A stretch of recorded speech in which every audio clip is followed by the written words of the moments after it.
নমস্কার, আপনারা দেখছেন P23 নিউজ। আজকে আমাদের সাথে রয়ে গেছে রীতা ভট্টদি। আমরা ওনার সঙ্গে শুনে নেব ওনার গানের সম্পর্কে, মানে গানের জগতে প্রবেশ করা, কীভাবে গানের জগতে আসলেন, কীভাবে ওনার স্বপ্ন নিয়ে এগোলেন এবং ওনার জীবনের যে স্ট্রাগলটা, সেটাই আজকে আমরা ওনার থেকে শুনে নেব। নমস্কার রীতাদি, অনেক অনেক শুভেচ্ছা আমাদের চ্যানেলের পক্ষ থেকে। কেমন আছো বলো? হ্যাঁ, ভালো আছি। ভালো আছে তো? তোমার এই যে গানের জগতে প্রবেশ করা, কত বছর বয়স থেকে এই গানকে নিয়ে ভালোবেসে গানের জগতে প্রবেশ? আমি অনেক ছোটবেলা থেকেই আছি, মানে শেখা তো সেই স্কুল লাইফে, একদম বাচ্চা বয়স থেকে ক্লাস 5-6-এ আমি শুরু করেছিলাম জার্নিটা। তো মাঝখানে বেশ কিছুদিন শেখার পর তারপরে মানে এই যে গান শিখবো, আমি গান নিয়ে এগোবো, এই চিন্তা ভাবনাটা মানে কত বছর বয়স থেকে সেটা উপলব্ধি করে যে আমি গান করবো? এটা আমার মানে কলেজ লাইফ থেকেই আমার এটা স্বপ্ন ছিল। মানে বাড়িতে কেউ কখনো গান করতো, মানে কাকে দেখে এই ইচ্ছেটা আপনার মধ্যে আসলো? হ্যাঁ, আমার জ্যাঠামশাই খুব ভালো গান করতেন, আমার পিসি খুব ভালো গান করতেন। তো আমার এখানে আসার, মানে আমার গানের জগতে প্রবেশ করার মূল কাণ্ডারি হচ্ছে আমার মা আর জেঠিমা। তো আমার মা যদি আজকে বেঁচে থাকতেন, শুনলে হয়তো খুশি হতেন। তো আমার মাও অসম্ভব সুন্দর গান গাইতেন, কিন্তু পরিবেশ এবং পরিবারের যে পরিস্থিতির জন্য মানে তার সেই ইয়েটা করে। এটা কি তোমাকেও সম্মুখীন করতে হয়েছে পরিবেশ পরিস্থিতির জন্য, কোথাও গান করতে ইচ্ছে আটকে যাওয়া? হ্যাঁ, অবশ্যই। সেটা তো মানে পারিপার্শ্বিক লোক না ফ্যামিলি থেকে? কিছুটা তো ফ্যামিলির আছে, কিছু পারিপার্শ্বিকও। মানে ফ্যামিলি চাইতো গান না করা, মানে না সেইভাবে নয়, মানে আমি সেই পরিস্থিতিটা পাইনি আর কি। মানে সেই সার্কামস্টেন্স, যে মানে স্টেজ কিংবা একটা ভিত যেটা দিয়ে আমি এগোতে পারি, সেই পরিবেশটা। আচ্ছা, হঠাৎ এত বছর পরে আবার নতুন করে গান নিয়ে ভাবা, গান নিয়ে সেই ভাবনার পেছনে কার অবদান, তার সম্বন্ধে কিছু শুনবো। আমার এই এত বছর বাদে গান নিয়ে এগুলোর মূলে আমার নাম মানে গান শিখবো করবো এইটুকুই ভাবতাম, কিন্তু মানে গানটা নিয়েও যে কিছু করা যায় এবং গানটা নিয়ে এগোনো যায়, এটার ইন্সপিরেশন কিন্তু মানে কাছ থেকেই পাচ্ছি, এবং সেটা অনবরত উনি আমাকে প্রেরণা দিয়ে যাচ্ছেন। মানে আজকে আপনি এই যে জায়গায় এসেছেন, কিংবা গান নিয়ে যে জায়গাটা, কিংবা আপনাকে মানুষ চেয়েছে, পুরোটাই সেই আপনার ম্যামের জন্য। অবশ্যই একজন সাকসেসের পেছনে একজন না কারোর অবদান থাকে। আজকে আমরা রীতা ভট্টর যে দিককে পেয়েছি, তার যে আজকে প্রতিষ্ঠা, সবই তার ম্যাম নবকন্যা দি।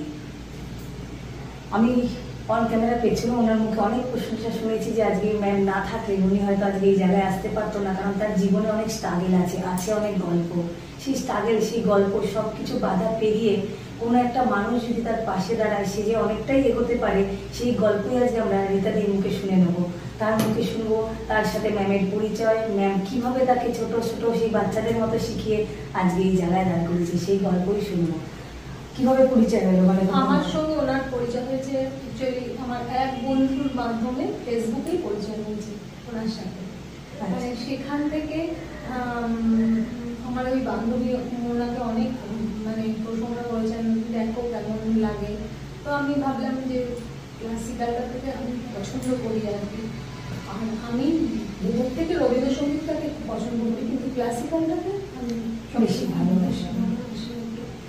তো ম্যামের কাছে শিখতে নিলাম, উনি আমাকে ধীরে ধীরে শিখিয়েছেন গানের পারফরমেন্সের ব্যাপারে, কীভাবে কী করতে হবে, কীভাবে গান করতে হবে, কীভাবে কোথায়। কিন্তু অনেক সময় শুনেছি যে নিজে হাতে করেও নিয়ে যাচ্ছেন অনেক জায়গায় গান করানো, যে ভিতরে একটা নার্ভাস থাকে এত বছর পরে আমি পারবো কি না, সেই পারবোটাকে যে হ্যাঁ পারবোই, সেইভাবে আমি প্রেরণা জুগিয়েছে। প্লাস এখন আমার হাজব্যান্ড আমাকে এই ব্যাপারে অনেক সাপোর্ট করছে। কী ধরনের গান তুমি গাইতে বেশি পছন্দ করো? দেখুন, আমি মূলত সব রকমের গানই আমার ভালো লাগে, কিন্তু আমি মানে ক্লাসিক্যালটাকেই আমি বেশি। আমাদের দর্শকদের জন্য দু লাইন সেই গান শুনি। আমি একটা নজরুল ফিরাই। একদম অবশ্যই।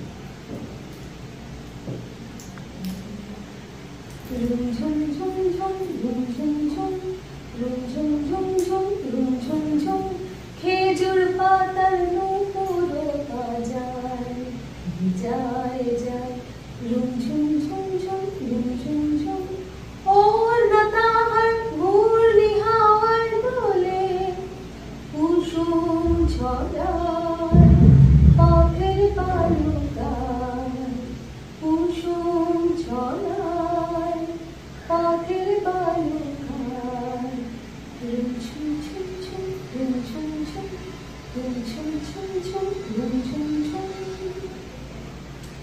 একদমই ঝুমঝুম ঝুমঝুম পথের বালুকায়। সত্যি সেই পথে যখন উনি হোঁচট খাচ্ছিলেন, এগোনোর জন্য কাউকে খুঁজছিলেন, সেই পথ ধরেই চলে এসেছিলেন নবপর্ণাদি তার জীবনে।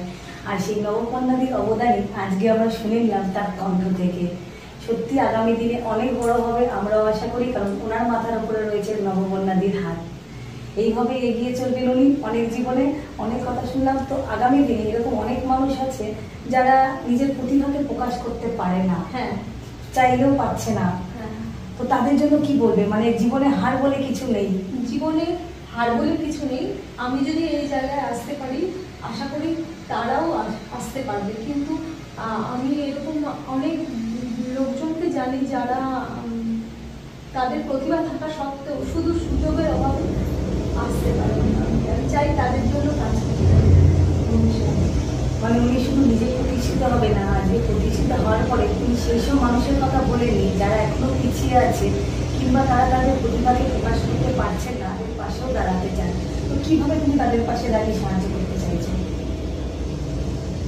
আমার মনে হচ্ছে যে যদি কেউ আমার কাছে এসে বলে যে আমি এটা করছি, বা আমি যদি তাদের গান শুনি, আর কি যখন শুনি আমার ইচ্ছে হয় আমি ম্যামের কাছে নিয়ে আসি আমার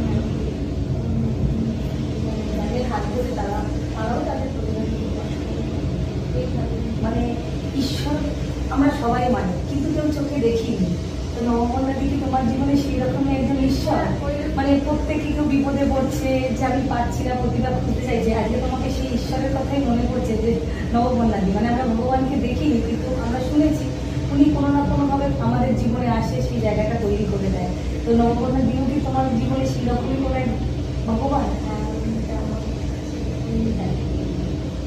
তো আজকে অন ক্যামেরায় বসে নবপর্ণাদি এখন নেই, তো ক্যামেরায় তুমি নবপর্ণাদিকে কি বলতে চাইছো? কিছু বলতে চাইছো? হ্যাঁ, এটাই বলতে চাইছি যে ম্যাম আপনি যেখানে থাকুন খুব ভালো থাকবেন, আর এইভাবে আমাদের উদ্বুদ্ধ করে যাবেন আগামী দিনে এগিয়ে যেতে, আগামী প্রজন্মকে এগিয়ে নিয়ে যেতে আপনি এইভাবে। আমরা তো কথা বলে নিলাম, কিংবা কথা বলছি রীতা পদ্ধতির সাথে, এবং তার জীবনের গল্প শুনে নিলাম। আজকে ইনি যেখানে এসেছেন, ওনার যে গলায় যে সুর, এই সুরগুলোর জন্য উনি আজ এখানে দাঁড়িয়ে এসেছেন, এবং তার পেছনে যার অবদান আছেন তার কথাও শুনে নিলাম। অবশ্যই নবপর্ণাদি আপনি হয়তো শুনতে পাচ্ছেন আপনার হাতে তৈরি করা সেই মানুষটার কথা, যার প্রত্যেকটা পদক্ষেপে প্রত্যেকটা পরিপ্রেক্ষিতে শুধু আপনারই প্রশংসা করে যাচ্ছেন। এইভাবে আপনি মানুষের পাশে থাকুন, অনেক রীতাদির মতো অনেক মানুষকে এগিয়ে নিয়ে যান, তাদেরকে প্ল্যাটফর্ম দিন, তাদের প্রতিভাকে এগিয়ে নিয়ে চলুন। সত্যি খুব ভালো লাগলো তোমার সাথে কথা বলে। অনেক অনেক ভালো থাকবে, আরও বড় হও, এবং আমরা চাই আপকামিং তোমাকে আরও ভালো কিছু জায়গায়। আপকামিং যে মিউজিক অ্যালবামটা বেরোচ্ছে কিংবা মিউজিক গান, সেটা নিয়ে যদি একটু কিছু বলতে। আমরা অলরেডি বেরিয়ে গেছে আমাদের তো মিউজিক অ্যালবাম, একটা রুমঝুম ঝুম আর একটা মোমের পুতুল, এই দুটো অ্যালবাম বেরিয়েছে এবং আমি দুটোতেই কাজ করেছি। আর সেখানে আমি কাজ করে আমি কেমন রেসপন্স পাচ্ছ যে অ্যালবামটা করার পরে, যে সারা জানবে মানুষের মধ্যে? হ্যাঁ, মোটামুটি দেখেছেন যারা, ভালোই করেছেন।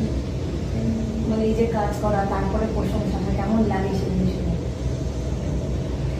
আমি একটু থাকতে চাই, তবু শুনলে কারণও ভালো লাগে। হ্যাঁ অবশ্যই। হ্যাঁ, আমি যে এই মিউজিক অ্যালবামের পর যে আমি ছোটো ছোটো প্রমোশন পাচ্ছি এবং লোকে আমার চিনছে, ডাকছেন, তার জন্য আমি তো অবশ্যই মানে ভীষণভাবে।